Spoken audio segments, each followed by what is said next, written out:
आप ये इरशाद फरमा दीजिए कि हसद की तारीफ और हसद की इसकी हकीकत क्या है, ज़रमीना क्या फरमाएंगे? बहुत शुक्रिया। बिस्मिल्लाहिर्रहमानिर्रहीम। दौरे हाजिर के तनाजुर में देखा जाए तो बहुत ही अहम मौजू है, इस हवाले से जानना बेहद ज़रूरी है क्योंकि ये एक ऐसा मोहलिक कॉमन मर्ज़ है जो फ़ी ज़माना हमारे माशरे में बहुत आम दिखाई देता है। आप फैमिली लाइफ के अंदर देखें, रिश्तों का एक दूसरे से हसद हमें नज़र आता है, दोस्त दोस्त का हासिद होता है, या आप इंस्टीट्यूशंस इदारों के अंदर देखें तो वहाँ प्रोफेशनल जेलसी हमें कॉमन दिखाई देती है। अब हसद है क्या? कोई भी इंसान है जिसको अल्लाह ताला ने दीनी और दुनियावी नेमतों से सरफराज फरमाया, वो साहिब माल है, साहिब हुस्न जमाल है, साहिब इक़्तिदार है, साहिब सरवत है, साहिब बसीरत है, साहिब इल्म है, साहिब तकवा, यानी कोई भी ऑनर जो अल्लाह ने अपने फजल से उसको अता फरमाया है ना, तो किसी दूसरे के दिल में ये रंजीदगी पैदा हो जाए और उसका दिल मगमूम हो जाए, उदास हो जाए कि अल्लाह ने इसको क्यों अता फरमाया, वो उसके ज़वाले नेमत की तमन्ना भी करे और कहे कि इससे छिनकर मुझे मिल जाए, तो इसी को हसद कहा जाता है। और एक कंडीशन इसकी ये होती है कि वो कहता है कि अपने लिए हुसूल नेमत की तमन्ना तो नहीं करता, लेकिन वो कहता है मुझे नहीं मिली ना तो इससे भी छिन जाए, बुरा चाहता है, बुरी सोच रखता है, कुढ़न में, जलन में, बुरी ख्वाहिश रखता है, उसका इर्तिकाब करता है, तो इसको बूस कहा जाता है। ये दोनों ही रूहानी बीमारियां हैं, दोनों ही हराम हैं और दोनों ही गुनाह कबीरा हैं जिनसे मना किया गया। क्योंकि आप देखें ना, उम्मत मुस्लिमा को एक दूसरे की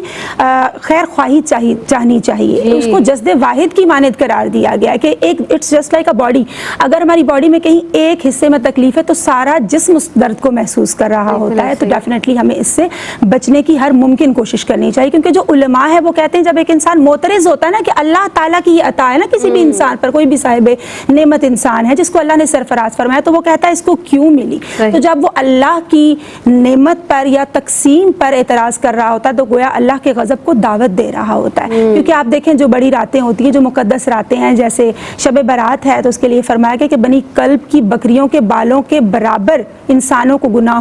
जो गुनाहों में मुब्तला होते हैं उनको जहन्नुम की आग से आज़ाद किया जाता है। लेकिन जो बुग़्ज़ और कीना है वो हसद एक ही सूरत है। और एक रिवायत का मफ़हूम है कि बुग़्ज़ और कीना रखने वाले को छोड़ दो जब तक कि ये कीना और बुग़्ज़ को ना छोड़ दे। फिर इसे पिछली उम्मतों की काट देने वाली बीमारी करार दिया गया, क्योंकि ये इंसान के ईमान को तबाह कर देती है, उसके सुकून उसका रुखसत हो जाता है, उसकी शख्सियत मस्ख़ हो जाती है, उसका अल्लाह ताला पे यकीन कमज़ोर से कमज़ोर तरीन होता चला जाता है। फिर जैसे इम्तियाज़ बाजी जान ने बड़ी खूबसूरती से वजाहत की कि वाकई ऐसा होता है कि अजनबी जो लोग होते हैं उनमें जनरली कम पाया जाता है, लेकिन जो एक दूसरे के साथ जिनकी कनेक्टिविटी होती है, मफादात का कहीं ना कहीं टकराव होता है सोशल सर्कल के अंदर, उनमें ये ज़्यादा पाया जाता है। दोस्त दोस्त का हासिद होगा, और अगर हम देखें किसी इंस्टीट्यूशन, किसी भी इदारे के अंदर हम देख लें, किसी को कोई मनसब या ऑनर या टाइटल अल्लाह ने अता फरमाया, तो वो कहेगा इसका तो मैं मुस्तहिक हूँ, मैं डिजर्विंग हूँ, मैं कैपेबल हूँ, मेरे अंदर ये सलाहियत है, इसको क्यों मिला है। और फिर आप देखें ज़ैनब की सोसाइटी के अंदर आर्टिफिशियल स्माइल्स चेहरों पे सजा के दूसरों की खुशियों पर जिस तरह से मुबारकबाद दे के मुनाफिकाना रवैया माजरत के साथ इख्तियार किया जा रहा होता है। तो हसद से बचने की हर मुमकिन कोशिश करनी चाहिए, क्योंकि ये इंसान के ईमान को, चैन को, सुकून को